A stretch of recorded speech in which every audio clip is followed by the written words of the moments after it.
तो फ्रेंड्स, योगिता के law channel पर आप लोगों का स्वागत है।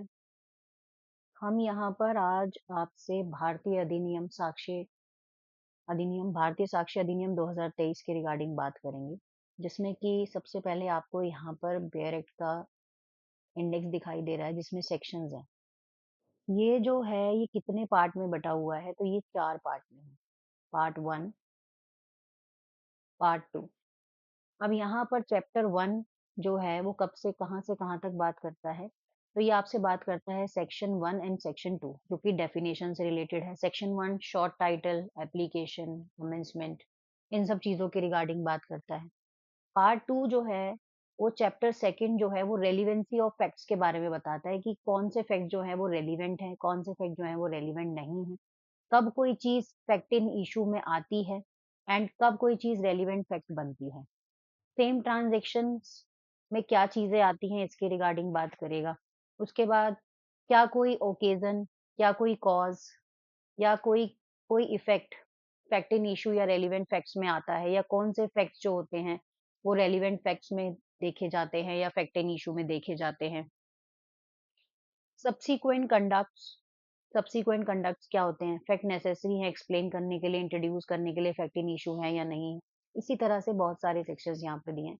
हम आज आप यहाँ से बात करेंगे आपके सेक्शन 1 एंड सेक्शन 2 की, क्योंकि इंडेक्स को रटने के लिए एक बहुत क्वेश्चन फॉर्म में क्वेश्चन लेकर आएंगे कि सेक्शन 15 का शॉर्ट टाइटल क्या है, सेक्शन 25 का शॉर्ट टाइटल क्या है। इस तरह से आंसर राइटिंग करेंगे, बैठ के एक सेक्शन इसके ऊपर भी बनाएंगे। अभी यहाँ पर बात करते हैं किस चीज की, जैसे आपको बताया था पार्ट 4 तक। मैंने आपको बताया था कि पार्ट 4 ही है इसके अंदर। चैप्टर 10 है, हर कोई इसी तरीके से पढ़ा रहा है कि चैप्टर 12 है, चैप्टर 10 है। पहले सेक्शन 164 165 तक होते थे, आज के टाइम में 170 है। हम सीधा शुरू करते हैं डायरेक्ट से। इसमें क्या है कि भारतीय साक्ष्य अधिनियम 2023 है। एक्ट नंबर 47 है। एक्ट नंबर कितना है? 47 है। ये एक्ट के अंदर जो प्रियम्बल है वो क्या बात करता है? ये बात करता है an act to consolidate and provide to a general rules and principle of evidence for fair trial. Law की नजर में जो एविडेंस का प्रिंसिपल है वो है क्या? वो है फेयर ट्रायल, कि ट्रायल को सही तरीके से फेयरली चलाया जा सके एंड उस पर जजमेंट दी जा सके। अब पार्लियामेंट का 74th ईयर ऑफ रिपब्लिक, ये याद रखने वाली चीज है कि 74th ईयर ऑफ रिपब्लिक है ये जरूर याद रखना। कई बार एग्जाम में आजकल इससे रिलेटेड भी क्वेश्चन जो हैं वो पूछे जा सकते हैं, जाने लगे हैं। नेक्स्ट है यहाँ पर बात करें तो क्या चीज है, यहाँ पर है सबसे पहले short title, application and commencement. Short title की बात करें तो क्या नाम है इसका? भारतीय साक्ष्य अधिनियम 2023। भारतीय साक्ष्य अधिनियम 2023 2023। ये जो एक्ट है ये जो एक्ट है ये सारी की सारी जुडिशियल प्रोसीडिंग पर अप्लाई होता है। ये सारी की सारी जुडिशियल प्रोसीडिंग पे अप्लाई होता है in before any court, including इसके अंदर क्या चीजें आती है, इसके अंदर कोर्ट मार्शल भी आता है, but not to affidavit. Not not जो लिखा है किस पे अप्लाई नहीं होगा? एफिडेविट पे अप्लाई नहीं होगा। एफिडेविट पे क्या होगा? अप्लाई नहीं होगा। और ना ही इसको आर्बिट्रेटर की प्रोसीडिंग्स में लिया जाएगा। जो एविडेंस की प्रोसीडिंग है, जो फेयर ट्रायल के लिए की जाती है, ना तो वो एफिडेविट पे अप्लाई होगी, बट कुछ जगह पे होती है। वो कहाँ होती है उसका भी बताएंगे। टू एनी कोर्ट और officer not to proceeding before arbitrator. Arbitrator की जो प्रोसीडिंग्स हैं वहां पर भी ये अप्लाई नहीं होगा। ये एनफोर्समेंट डेट कब की है? तो इसकी एनफोर्समेंट डेट है 24 जुलाई 2000, क्या है 23 24। अब बात कर लेते हैं यहाँ पर डेफिनेशन की।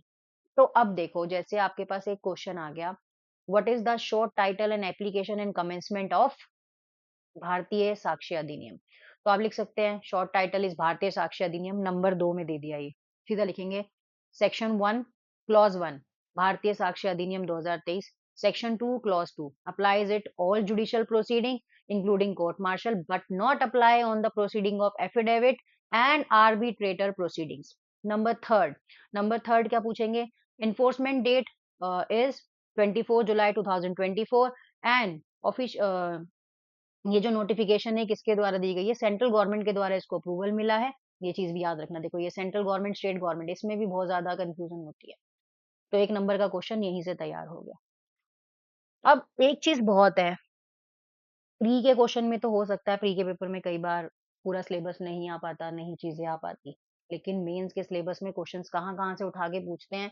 बेयर एक्ट में जो चीज बिल्कुल सीधी सीधी दी हुई है, आज के टाइम में बेयर एक्ट पे कमांड होना बहुत जरूरी है।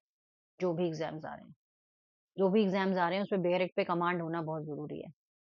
ऑल्दो आपको नॉलेज है वो बहुत अच्छी चीज है, क्वेश्चन घुमा सकते हैं, लेकिन बेयर एक्ट की लैंग्वेज का भी पता होना जरूरी है। ठीक है, सेक्शन 2 की तरफ चलते हैं, जो कि बात करता है किस रिगार्डिंग डेफिनेशन क्लॉज की बात करता है। समटाइम क्या होता है कि इसको सीधा सीधा भी पूछ लेते हैं। अब क्या होता है कि हम लोग इस चीज में घूमते रह जाते हैं कि कौन सी इंपॉर्टेंट है, कौन सी इंपॉर्टेंट नहीं है।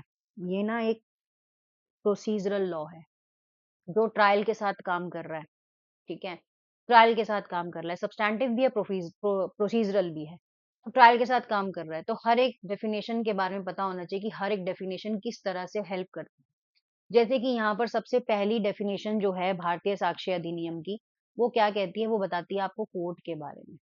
किसके बारे में बताती है? कोर्ट के बारे में आपको बताती है। कोर्ट क्या है? कोर्ट का मतलब क्या है? हम जिसके अंदर जाते हैं, हम वहां पर अपनी बात रखते हैं, सिंपल लैंग्वेज, लेमैन लैंग्वेज तो यही बोलते हैं। ये कहते हैं जी कोर्ट वो है जहां पर सारे जजेस होते हैं और जो मजिस्ट्रेट होते हैं। ठीक है, और उसके बाद ऑल पर्सन्स, जितने भी उसके अंदर काम कर रहे होते हैं लोग, वो। लेकिन आर्बिट्रेटर्स जो होते हैं वो नहीं आते, कोर्ट में नहीं आते। और क्या है कोर्ट? जो कि ऑथराइज होती है, जो कि ऑथराइज होती है व्यक्तियों का, जो भी व्यक्ति एविडेंस देने के लिए जाता है, उसके एविडेंस लेने के लिए वो जगह क्या होती है? ऑथराइज होती है, उसको बोलते हैं कोर्ट। बहुत बार ये वर्ड आता है कॉन्क्लूसिव प्रूफ। कॉन्क्लूसिव प्रूफ मतलब क्या होता है? Means one fact is declared by अधिनियम to be conclusive proof of another. एक फैक्ट को, एक फैक्ट जो है अगर प्रूफ हो गया, जैसे कि डिक्लेयर्ड बाय अधिनियम टू बी कॉन्क्लूसिव प्रूफ है ऑफ द अनदर, दूसरे को प्रूफ करने के लिए। समझ रहे हो? जैसे एक फैक्ट है और उस वो एक फैक्ट दूसरे फैक्ट को भी प्रूफ कर रहा है, तो वो ऑलरेडी क्या हो जाता है? कॉन्क्लूसिव प्रूफ हो जाता है। कई लोगों का बहुत समझने का अलग तरीका हो सकता है, कुछ और भी तरीके से समझ सकते हैं, बट मेरा तरीका ये है। मैं सोचती हूँ अगर मेरे पास चाकू है और एक पास मेरे पास गन है, ठीक है, अब चाकू पे फिंगरप्रिंट है, तो ये अंदाजा लगा लिया जा सकता है कि वो गन भी उसी के पास ही थी। कॉन्क्लूसिव प्रूफ हो गया कि हाँ भाई वो गन भी उसी की है।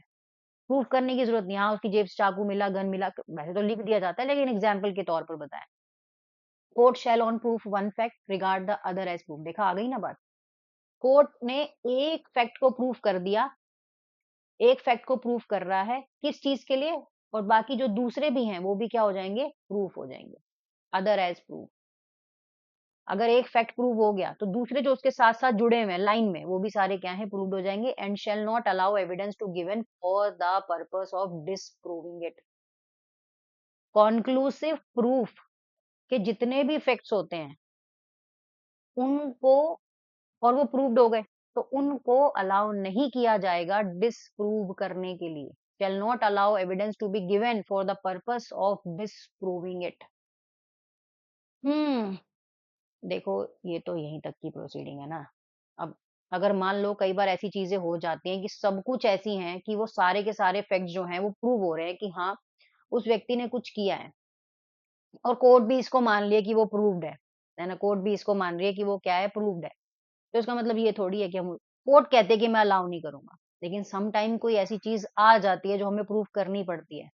लेकिन अगर कोर्ट की नजर में एक बार प्रेजम्पशन हो गई कि ये कॉन्क्लूसिव प्रूफ है, तो कोर्ट फिर आपको उस चीज के अगेंस्ट में एविडेंस देने के लिए अलाउ नहीं करती।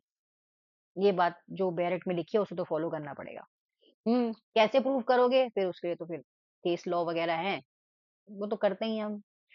उसके बाद आती है चीज डिसप्रूव्ड की। In relation in fact means when after considering the matter before it the court either believe it does not exist, तो कोर्ट ये मान ले कि ये चीज एग्जिस्टेंस में है ही नहीं, or consider it non-existence, so probable that prudent man out under the circumstances of particular case act upon supposition that does not exist। जो डिसप्रूव वाली चीजें हैं ना वो नॉन एग्जिस्टेंस पे बेस करती हैं, जहां पर ये कंसिडर किया जाता है कि ये चीज जो है ये एग्जिस्टेंस में है ही नहीं, तो इसको प्रूफ नहीं किया जा सकता। ध्यान से सुनो ना, डिसप्रूव भी क्या है, वही चीज डिसप्रूव्ड है जो कोर्ट की नजर में है ही नहीं, एग्जिस्टेंस में नहीं है, तो वो चीज डिसप्रूव्ड है। अब यहाँ पर बात करें डॉक्यूमेंट की, तो डॉक्यूमेंट मतलब क्या-क्या हो सकते हैं?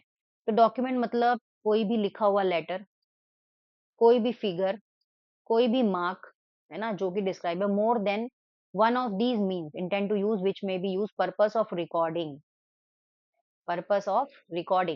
पर्पस के लिए इसको यूज़ किया जा रहा है, ठीक है? तो ये चीज़ कोर्ट की नज़र में क्या है? डॉक्यूमेंट है। ये चीज़ कोर्ट की नज़र में क्या है? डॉक्यूमेंट है। Matter including electronic and digital भी आज के टाइम में वैलिड होने लगे। जैसे कोई अगर आप किसी केस में कोई पेन ड्राइव लगाते हैं, तो वो चीज़ भी क्या है? वैलिड है, उसको भी एज़ अ डॉक्यूमेंट कंसिडर किया जाएगा। अब इन्होंने ना एक डॉक्यूमेंट की लंबी-चौड़ी लिस्ट दी है, इलस्ट्रेशंस के अंदर। राइटिंग वाली कोई भी चीज़ है, तो वो एक डॉक्यूमेंट है ना? राइटिंग वाली कोई चीज़ है, तो वो भी क्या एक डॉक्यूमेंट है। सॉरी, राइटिंग वाली कोई चीज़ है, तो वो भी एक डॉक्यूमेंट है। कोई चीज़ वर्ड में प्रिंटेड है, तो वो भी डॉक्यूमेंट है, लिथोग्राफ है, फोटोग्राफ है। अगर किसी जगह कोई मैप है, प्लान है, तो वो भी डॉक्यूमेंट है। कोई इंस्क्रिप्शन है या मेटल प्लेट पर लिखी गई है, स्टोन पे लिखी गई है, तो वो भी डॉक्यूमेंट है। लेकिन अगर हाँ, पेड़ पे नाम लिखा है कि हाँ, देखो मेरा नाम लिखा था, ये मुझसे प्यार करता था, ऐसा नहीं। कोई कैरिकेचर डॉक्यूमेंट है, किसी अदर लैंग्वेज के द्वारा समझाया गया इस तरह से, वो भी एक डॉक्यूमेंट है। Electronic records, email, server logs, document on computer, laptop, smartphone, website, location evidence, voice mail, message store, digital device, ये सब डॉक्यूमेंट्स हैं। जैसे व्हाट्सएप पे कोई चैट है आज के टाइम में, तो वो भी एज़ अ डॉक्यूमेंट जो है वो कंसीडर की जाएगी। इसके बाद यहाँ पर अगर मैं आपसे बात करूँ, तो एविडेंस की बात करते हैं।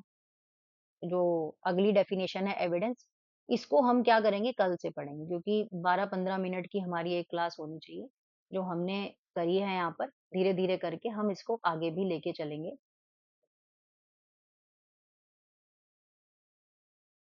हुँ, सबसे पहले इसका ही सेक्शन स्टार्ट हुआ है, कोई बात नहीं।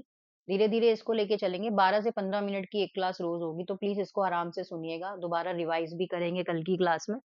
चैनल को लाइक, शेयर एंड सब्सक्राइब ज़रूर करिए अगर आपको हमारी क्लासेस पसंद आ रही हैं तो। Thank you.